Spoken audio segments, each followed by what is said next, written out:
حكايتنا بتبدأ مع شخص بيحكي قصته لما كان ولد صغير. وبالمناسبة الفيلم مش بيذكر اسم الولد، لكننا هنسميه فيليب.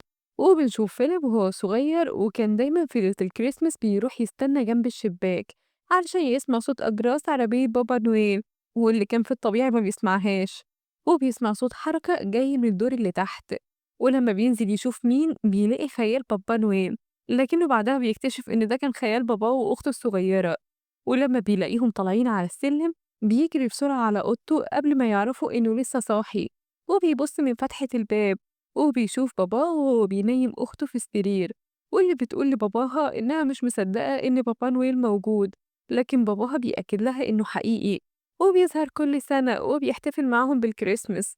وبيبدأ فيليب إنه يحاول يعرف معلومات أكتر عن القطب الشمالي، وده المكان اللي بيتقال إن بابا نويل عايش فيه، لكنه بيلاقي في الكتاب إن المكان ده مش عايش فيه أي إنسان ومفيش عليه أي حياة.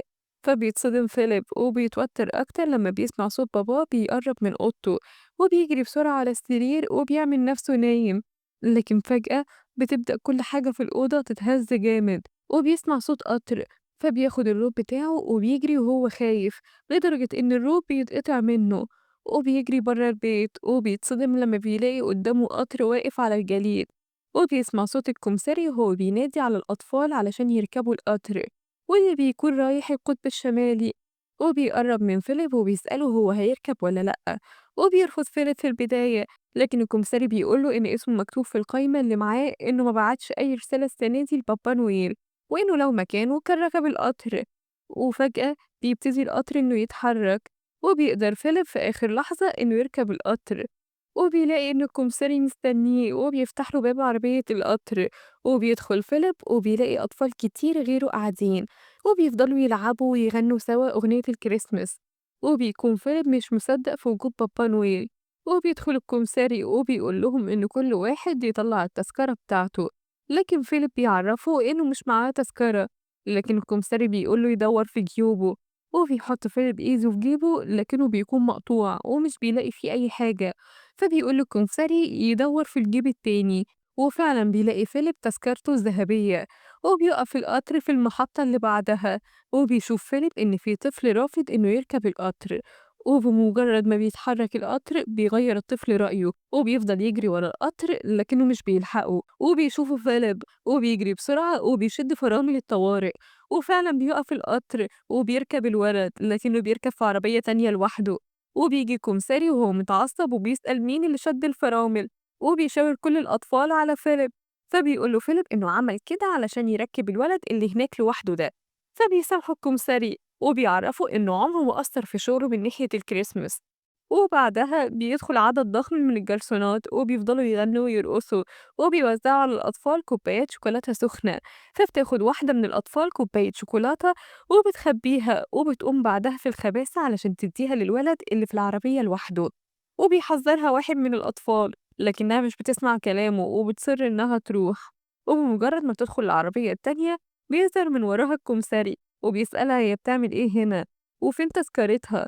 وبنكتشف إن التذكرة بتاعتها وقعت منها وبيلاقيها فيليب، وبيقرر إنه يروح للطفل علشان يديها لها، لكن التذكرة بتطير منه من شباك القطر.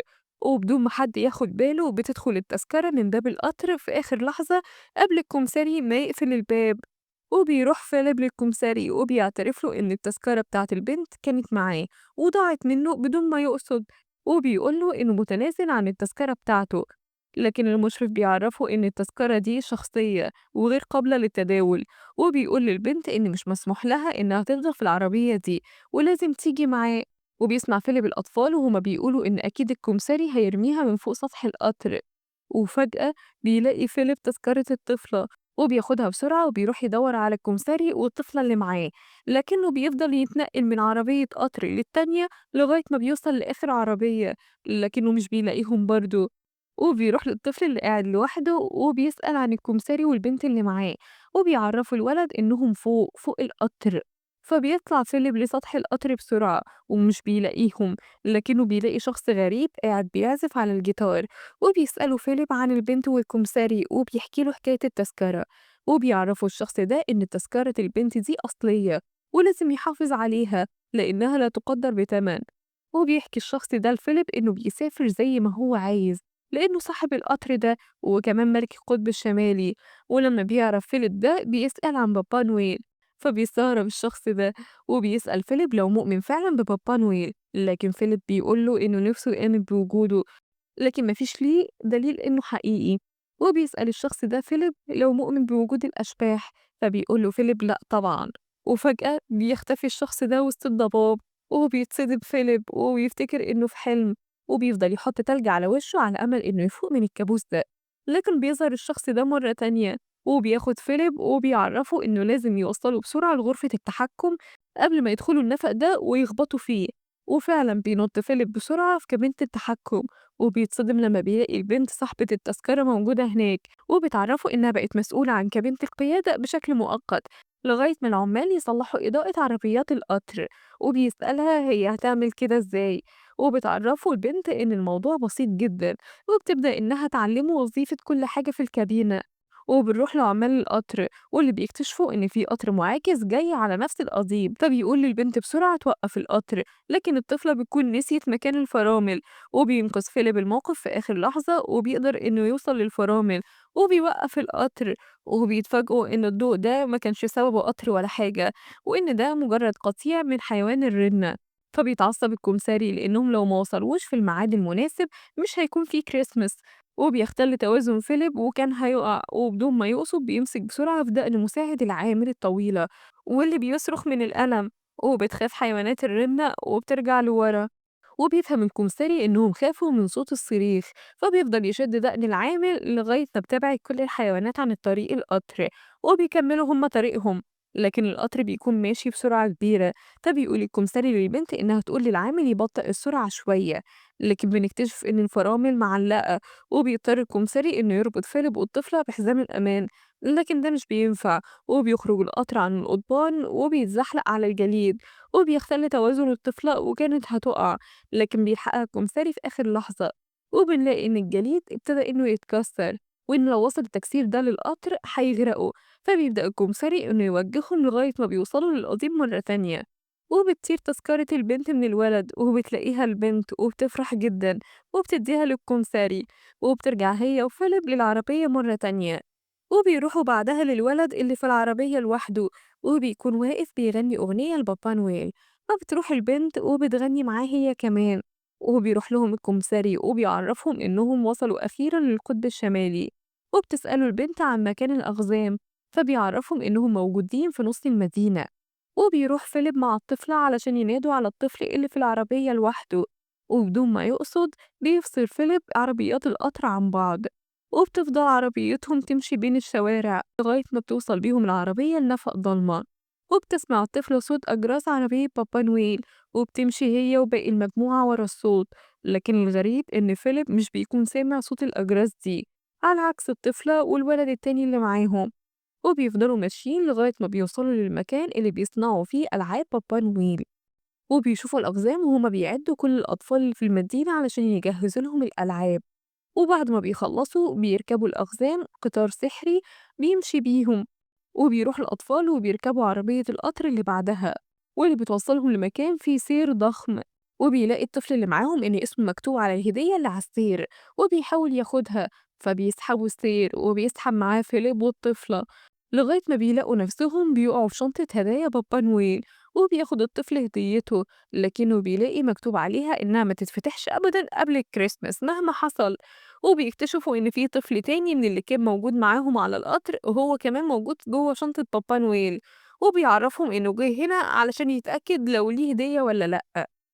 وبيوصلوا كلهم لنص البلد، وبينبهروا لما بيشوفوا شجرة الكريسماس العملاقة، وبيطمن الأقزام الطفل إنهم هيوصلوا له هديته في ميعادها. وبيروحوا يحضروا الاحتفالات، لكن فيليب مش بيكون سامع أي صوت لأجراس عربية بابا نويل. وبيظهر بابا نويل على المسرح، لكنه برضه مش بيشوفه بسبب الزحمة. وبيقع جرس عربية بابا نويل وبيلاقيها فيليب، وبيحاول إنه يسمع صوت الجرس لكن بدون فايدة. وبمجرد ما بيقول إنه بقى مؤمن بوجود بابا نويل بيسمع صوت الجرس وبيكون فرحان جدا. وبيشوفه بابا نويل وبيقرب منه وبيسأله هو كان بيقول إيه، فبيقول له فيليب إنه كان بيقول إنه خلاص بقى مؤمن بوجوده، وبيديله الجرس. وبيختار بابا نويل فيليب علشان يديله أول هدية، وبيسأله بابا نويل هو عايز أنهي هدية، فبيوشوشه فيليب وبيقوله إنه عايز الجرس اللي وقع منه دلوقتي، وفعلا بيديهوله بابا نويل. وبيحط فيليب الجرس في جيبه وهو فرحان، وبيطلب كمساري القطر من الأطفال إنهم يركبوا القطر بسرعة، وبياخد الكمساري تذكرة كل واحد منهم وبيكتب عليها اسم الصفة اللي اكتسبها من الرحلة، وبتبقى تذكرة فيليب مكتوب عليها الإيمان. وبيكتشف فيليب إنه شال الجرس في جيبه المقطوع ووقع منه، وبيكون زعلان جدا، وبتحاول باقي الأطفال إنهم يواسوه وبيطمنوه إنهم هيساعدوه وهيدوروا معاه عليه، لكنهم مش بيلحقوا لأن القطر بيتحرك في اتجاهه علشان يوصل كل واحد منهم لبيته. وبيوصل الطفل اللي كان في العربية لوحده لبيته أول واحد، وبيلاقي الهدية بتاعته قدام البيت وبيكون فرحان جدا. وبيوصل بعدها فيليب على بيته وبيودعه الكمساري، وبيقول له إن أهم حاجة عملها هي قرار ركوب القطر. وبينتهي اليوم، وتاني يوم بتصحي سارة فيليب أخوها وبتقوله إن هدايا بابا نويل وصلت.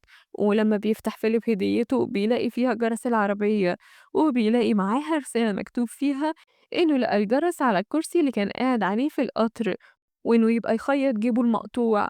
وبيحكي فيليب إن بابا ومامته ما كانوش سامعين صوت الجرس، على عكسه هو وأخته اللي كانوا سامعين صوته بوضوح.